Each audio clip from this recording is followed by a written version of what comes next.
কয়েকদিন আগে আরো একটা ঘটনা দেখলাম, একজন মহিলা কুলাঙ্গার, আরে কুকুর তো নিকৃষ্ট প্রাণী, সেই কুকুরের বাচ্চাগুলা মেরে ফেলছে।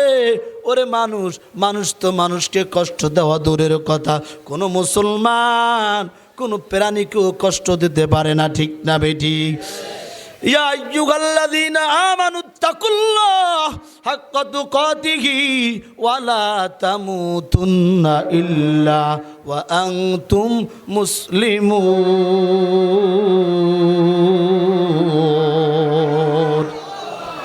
আল্লাহ বলে মানুষের দল, মুসলমান না হইয়া মরবি না, সাবধান ঘোষণা কার। কিন্তু আমরা মানুষ হইছি, মুসলমান হতে পারি নাই, যদি এটা কোনো মানুষের চরিত্র হতে পারে না।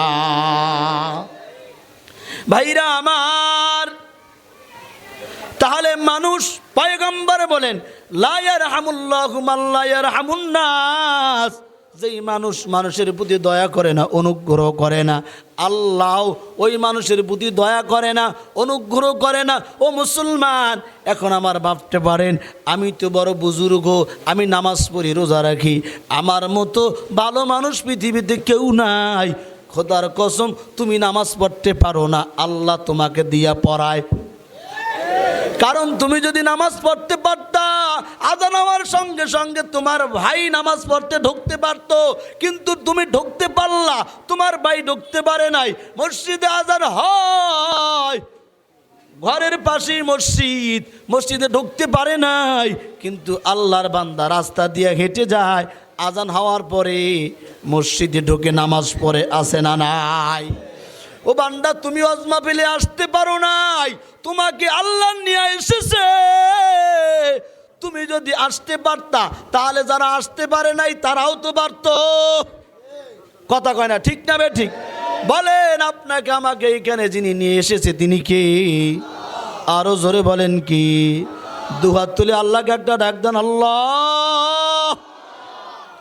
ও মুসলমান ইমানদার, আল্লাহর গোলাম, এই জন্য আল্লাহর ইবাদত করি, আমি করি না, আমাকে আল্লাহ করায়। এই জন্য আপনার অন্তরে, আমার অন্তরে যাতে কোনো অহংকার না আসে, তাকাব্বুরি না আসে, যে আমি নামাজ পড়ি, ও নামাজ পড়ে না, আমি ভালো, আমার মতো ভালো কেউ নাই। পয়গম্বর বলেন ইয়াকুম ওয়াল হাসাদা ফাইন্নাল হাসাদা ইয়াকুলুল হাসানাতি কামা তাকুরুন নারুল হাতাব। অহংকার আর হিংসা আগুন কাটকে যেমনে জ্বালাইয়া শেষ করে দেয়, অহংকার এমন এক বেদি, তাকাব্বুরি এমন এক বেদি, নামাজের আমলকে ধ্বংস করে দেয়, রোজার আমলকে ধ্বংস করে দেয়, হজের আমলকে ধ্বংস করে দেয়। এমনকি কোনো মানুষ যদি ইবাদত করার পর যাররা পরিমাণও তার মধ্যে অহংকার আসে, তাকাব্বুরি আসে, ওই বান্দাকে আল্লাহ এমন পরীক্ষায় ফেলে, ওই বান্দা আবার যে কোনো মুহূর্তে হোঁচটকে অপমান অপদস্থ হইতে পারে। কি বলেন, পারে কি পারে না? আল্লাহ বলেন তাবারাকাল্লাযী বিয়াদিহিল মুলক ওয়া হুয়া আলা কুল্লি শাইইন কাদির আল্লাযী খালাকাল মাউতা ওয়াল হায়াতা লিয়াবলুয়াকুম আইয়ুকুম আহসানু আমালা। তোমাদেরকে ভালো আমল করার জন্য পাঠাইছি। অহংকার করবি, তাকাব্বুরি করবি, মনে করবি আমি বুজুর্গ, আমি আলেম, আমি বক্তা, আমি মুফতি, এই যাররা পরিমাণও যদি অহংকার কলবে থাকে, সঙ্গে সঙ্গে সমস্ত নেকি পুড়ে যায়। ওরে মুসলমান ইমানদার, আমি ভালো, এই স্লোগানটা কোনো মুসলমানের স্লোগান না, এটা হলো ইবলিসের স্লোগান, ঠিক না বেটি? আজাজিল ইবলিস ৮০,০০০ বছর ইবাদত করেছে, মুআল্লিমুল মালাইকা সমস্ত ফেরেশতাদের শিক্ষক হয়ে গেল। আল্লাহ যখন বললেন উসজুদু লি আদম ফাসাজাদু ইল্লা ইবলিস আবা ওয়াস্তাকবারা ওয়া কানা মিনাল কাফিরিন। মাত্র একটা কথা, ৮০ বছর পর্যন্ত, ৮০,০০০ বছর পর্যন্ত আজাজিল ইবাদত করেছে। জান্নাতের সিকিউরিটি গার্ড ছিল ২০ বছর, মুআল্লিমুল মালাইকা, সমস্ত ফেরেশতাদের সর্দার। যখনই আল্লাহ বলল আদমকে সিজদা কর, সমস্ত ফেরেশতারা সিজদায় পড়ে গেছে। মাত্র ইবলিস শয়তান বলে না, আমি সিজদা করব না। যুক্তি কি? ও আল্লাহ, আমাকে বানাইছো আগুন দিয়া, আনা খায়রুম মিনহু, আমি তার থেকে ভালো। কারণ কি? আমি আগুন, আমার গতি হলো উপরের দিকে, আর মাটির গতি হলো নিচের দিকে। মাটি যদি উপরের দিকে ফিক মারা হয়, সঙ্গে সঙ্গে জমিনে পড়ে যায়, আর আগুন যদি জমিনে ধরানো হয়, আস্তে আস্তে আগুনের তাপটা উপরের দিকে ওঠে। এই জন্য আল্লাহ, আমি ইবলিস, আমি শয়তান, আমাকে তুমি বানাইছো আগুন দ্বারা, আমার গতি হলো উপরে, আমি উপরের মানুষ হইয়া, উপরের লেভেলের হইয়া নিচের লেভেলকে আমি সিজদা করতে পারবো না। আনা খায়রুম, আমি ইবলিসে, আমি ইবলিস আদমের থেকে ভালো। একটা শব্দ ব্যবহার করার সঙ্গে সঙ্গে অন্তরের মধ্যে যখন সে বিশ্বাস করছে আমি আদম থেকে ভালো, আনা খায়রুম মিনহু, তার থেকে আমি ভালো, সঙ্গে সঙ্গে ৮০,০০০ বছরের এবাদত ডিলেট হইয়া আজাজিলকে ইবলিস শয়তান বানায় দিলেন। কি? আরো জোরে বলেন কে? এজন্য মুসলমান, আমি ভালো, আমি বুজুর্গ, আমি নামাজি, আমি হাজি সাহেব, আমি গাজী সাহেব, এটা যদি অন্তরে কোনো মানুষের বসে যায়, তুমি যত এবাদত করো বা কোনো এবাদত কামে লাগবে না। এমনকি এমন একটা সময় আসতে পারে তোমার অহংকার কলবে ঢোকার কারণে, তাকাব্বুর কলবের মধ্যে ঢোকার কারণে তোমার ঠিকানা লাঞ্ছনার বঞ্চনায় হতে পারে। একজন বুজুর্গের ঘটনা, জগৎ বিখ্যাত ওলি কামেল। ও মুসলমান ইমানদার আল্লাহর গোলাম, ভালো করে বুঝেন। একজন আল্লাহর ওলি, তার ১২,০০০-এর উপরে মুরিদ, হাজার হাজার হাজার হাজার মসজিদ, মাদ্রাসা, মক্তব, খানকা প্রতিষ্ঠা করেছে। এমন আল্লাহর একজন ওলি, তার খলিফারা হলেন জুনায়েদ বাগদাদির রহমাতুল্লাহ আলাইহির মতো, শাইখ শিবলি নুমান রহমাতুল্লাহ আলাইহির মতো ব্যক্তিরা তার মুরিদান। আন্দলুসি রহমাতুল্লাহ আলাইহি এত বড় আল্লাহর ওলি, ১২,০০০-এর মতো খলিফা, মুরিদান, হাজার হাজার মসজিদ মাদ্রাসার প্রতিষ্ঠাতা জুনায়েদ বাগদাদির মতো ব্যক্তি তার অনুসারী, তার খলিফা। শাইখ শিবলি নুমান রহমতুল্লাহ আলাইহির মতো ব্যক্তি খলিফা। এত বড় আল্লাহর ওলি মুরিদানদেরকে দিয়া, খলিফাদেরকে নিয়ে রওনা করেছে, সফরে যাবে। সফর করতে করতে শুরু করেছে বলে এই এমন একজন আল্লাহর ওলি আন্দলুসি রহমাতুল্লাহ আলাইহি, শরিয়াত, মারিফাত, হাকিকাত, কোনো এলেম তার মধ্যে নাই, এমন কোনো এলেম নাই। হাফিজ কুরআন, ৩০,০০০ হাদিস সনদ সহ মুখস্থ, আল্লাহু আকবার। হাফিজ কুরআন ৬,৬৬৬ আয়াত মুখস্থ, ৩০,০০০ হাদিস সনদ সহ, রাবির নাম সহ মুখস্থ। এমন একজন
তাদের জন্য প্রাইস কি রাখবে?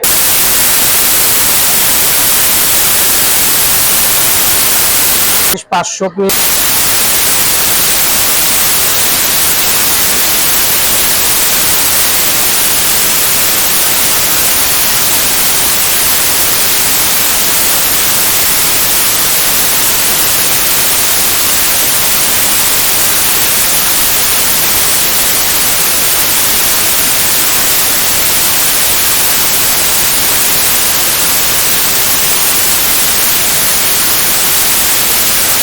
মাদ্রাসা মসজিদ প্রতিষ্ঠা করেছে, 12,000-এর উপরে তার খলিফা খানকা রয়েছে।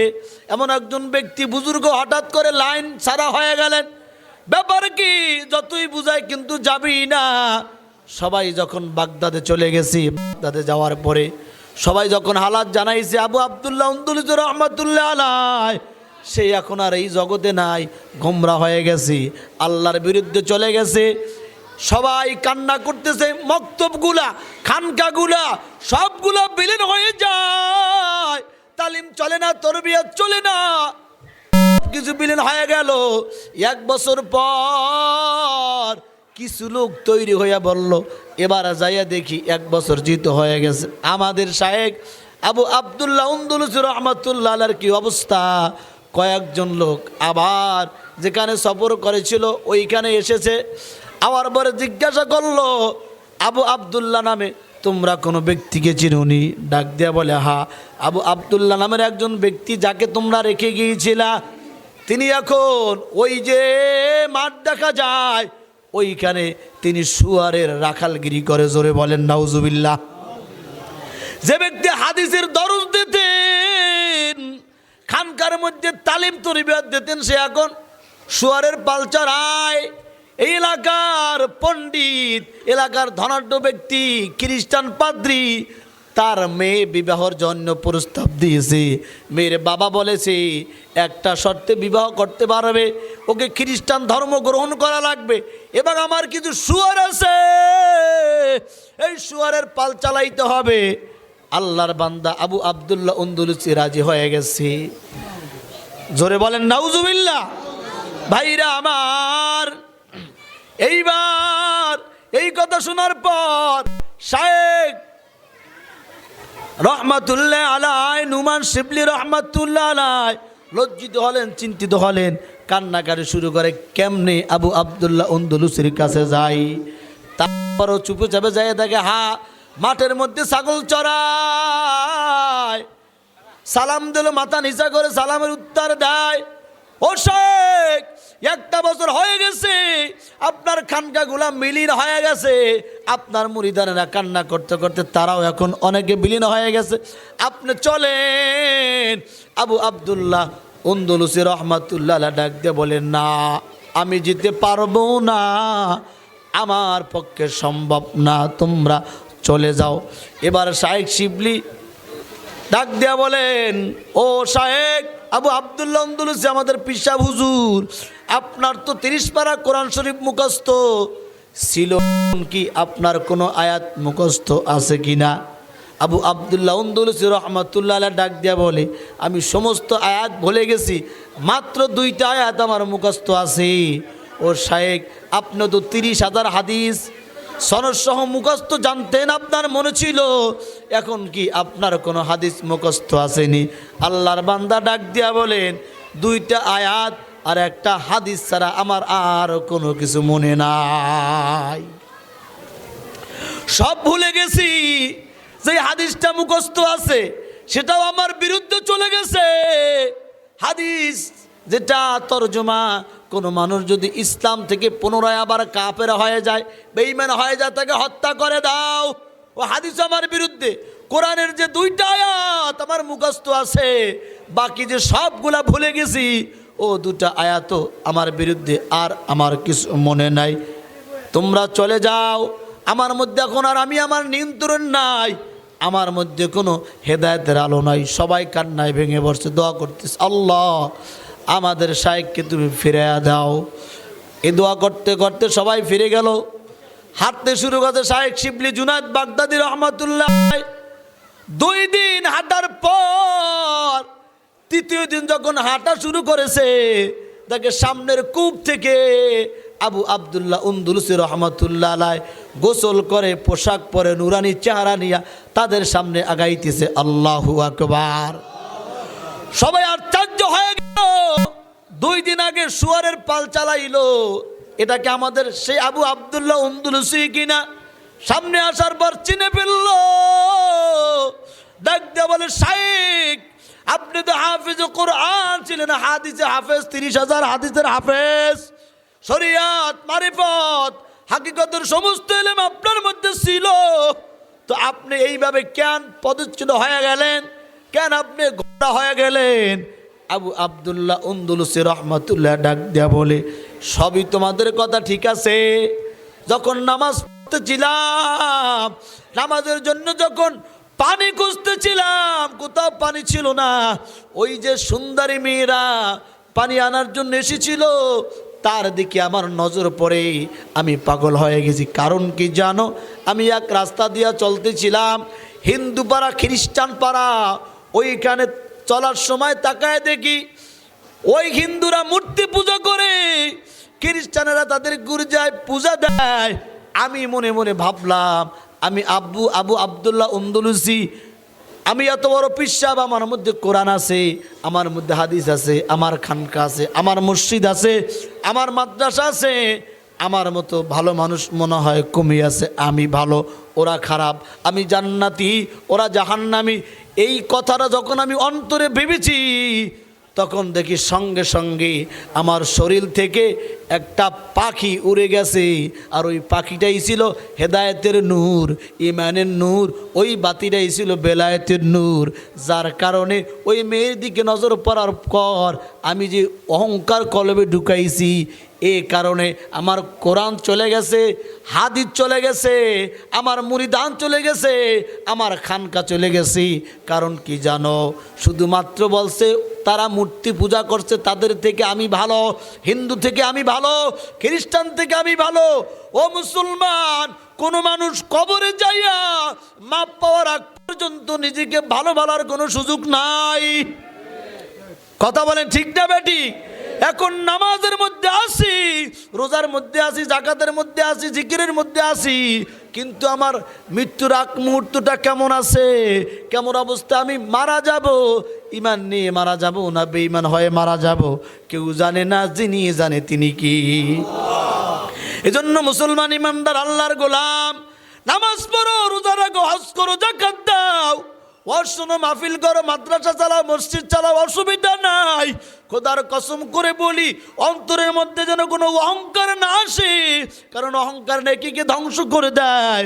পয়গম্বর বলেন, ইয়াকুম ওয়াল হাসাদা ফাইন্নাল হাসাদা ইয়াকুলুল হাসানাতি কামা তাকুরুন নারুল হাতাব। আগুন যেইভাবে কাঠকে ধ্বংস করে দেয় জ্বালাইয়া, অমনিভাবে অহংকার করণেওয়ালা ব্যক্তিদের নেকিগুলা যখন অহংকার করে, তাকাব্বুরি করে, তখন নামাজের নেক কাটা যায়, রোজার নেক কাটা যায়, জাকাতের নেক কাটা যায়, হজের নেক কাটা যায়। আর যখন বান্দা বলে, আল্লাহ আমি করতে পারতেছি না, তুমি আমাকে দিয়ে করাও, আমি নামাজ পড়ার আমার ক্ষমতা নাই, আমার সাধ্য নাই, ও আল্লাহ তুমি আমাকে দিয়ে নামাজ পড়াই দিছো, ও আল্লাহ আমি হজ করতে পারতাম না, তুমি আমাকে দিয়ে করাইছো, ও আল্লাহ জাকাত দেওয়ার আমার কোনো ক্ষমতা নাই, তুমি আমাকে জাকাত দেওয়াইছো, ও আল্লাহ ওয়াজ মাহফিলে বসার আমার কোনো ক্ষমতা নাই, তুমি আমাকে বসাইছো, আলহামদুলিল্লাহ। তাহলে ওই শুরুর কথায় আসি, সর্ব অবস্থায় সর্বহালাতে শুকর হবে একজন, আর তার নাম কি? আরো জোরে বলেন কি? বান্দা অন্তরে কলবের মধ্যে অহংকার ঢুকান যাবেনি, তাকাব্বুরি ঢুকান যাবেনি, না না, আপনি আমি যদি ঈমান নিয়ে মরতে পারি, কবরে যায় যদি মাপ পাইতে পারি, কবরে যদি আমার আল্লাহ মাফ করে দেয়, তাহলে ওইটাই হবে মূল সফলতা। দুনিয়ার গাড়ি বাড়ি নারী ক্ষমতা, চেয়ারম্যান মেম্বার এমপি মন্ত্রী, এটা কোনো সফলতা না। কারণ যে যেই পর্যায়ের লিডার হোক না কেন, কবরে যাওয়া লাগবে, মৃত্যুবরণ করা লাগবে। ওই মৃত্যুর পরে মানুষ যদি মাপ পাওয়া যায়, ওইটাই হবে তার আসল সফলতার জিন্দেগি, ঠিক না বেটি? সাইয়্যিদ আহমদ কবির রেফাই রহমাতুল্লাহ আলাই, এ মুসলমান, কেমন একজন আল্লাহর ওলি, ভালো করে বোঝেন। মরার আগ পর্যন্ত নিজেকে ভালো বলার সুযোগ নাই। আব্দুল কাদের জিলানী রহমাতুল্লাহ আলাই তিনিও বলছেন, মরার পরে মাপ পাওয়ার আগ পর্যন্ত ভালো বলার সুযোগ নাই।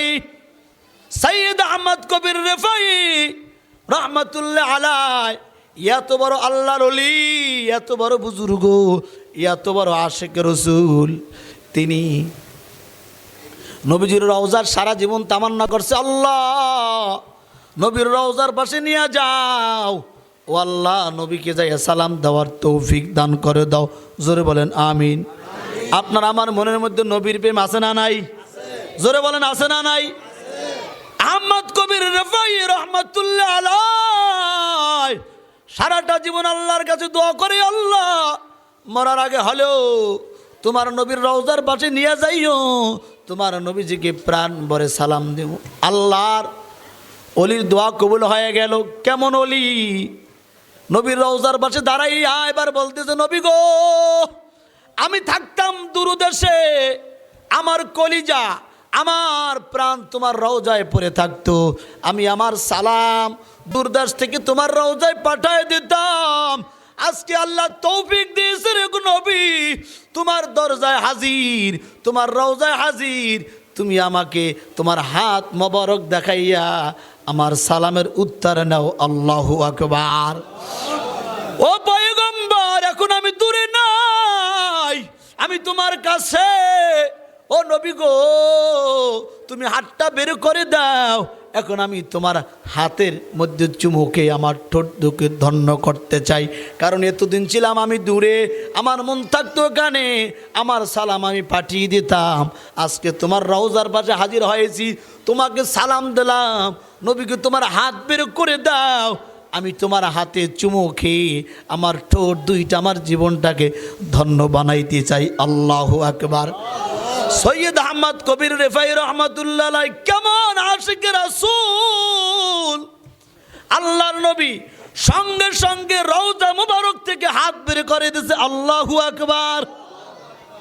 আর আহমদ কবির রেফাই নবীজির হাত মোবারকে চুমু খাইলেন, উপস্থিত সমস্ত মানুষ দেখেছে এমন একজন আল্লাহর ওলি একদিন রাস্তা দিয়ে হেঁটে যায়। হাঁটতে হাঁটতে বর্ষার দিন, পানি উঠে গেছে চতুর্দিকে পানি, একটা সরু পথ, এমন একটা সরু পথ, একটা আইল, একজন মানুষই হাঁটতে পারে, একটা পশুই হাঁটতে পারে, দুইজন মানুষ ক্রস করার কোনো সুযোগ নাই। কেমন ওলি যে বলছে, নবী গো হাত বার করে দাও, হাত বের করে দাও, তোমার হাতে চুমু